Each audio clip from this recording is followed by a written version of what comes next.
మన విశాఖపట్నం ప్రాంతంలో పెడుతున్నారనంటే this is the right time for investment, this is the right time for real estate. $15 billion Visakhapatnam గురించి. మన city ఎంత అందంగా ఉంది, మన సిటీ ఆఫ్ డెస్టినీలో రేపు ఆపర్చునిటీస్ ఎలాగొస్తాయనేది బహుశా సేల్స్ చేసే మీరు ఎవరు కూడా చెప్పలేరు. గూగుల్ అధినేత సుందర్ పిచాయ్ గారు వైజాగ్ గురించి చెప్పారు.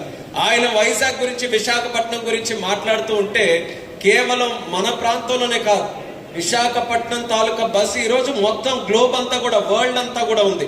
ఎంత పెద్ద ఆపర్చునిటీ ఏదో ఒక్కసారి మీరు అందరూ కూడా గమనించాలి.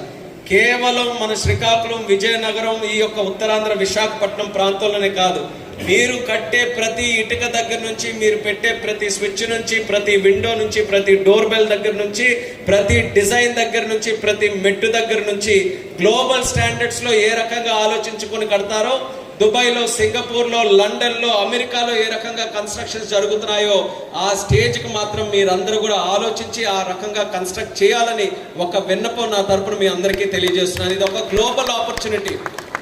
స్టేట్ పరంగా ఆపర్చునిటీ రావచ్చు ఒక మంచి సిటీగా, నేషన్ పరంగా ఒక మంచి ఆపర్చునిటీ రావచ్చు. కానీ ఈరోజు విశాఖపట్నంలో ఉండే పొటెన్షియల్ కానీ opportunity is a global opportunity. దయచేసి ఇది మిస్ కావద్దు. మీరు ప్రెజెంట్ చేసే ఇన్వెస్టర్స్, మీ దగ్గర కొనుక్కునే వ్యక్తులు కేవలం మన ప్రాంతం నుంచి వచ్చే వాళ్ళే కాదు, మీకు ఎక్కడెక్కడో దూర ప్రాంతాల నుంచి, విదేశాల నుంచి కూడా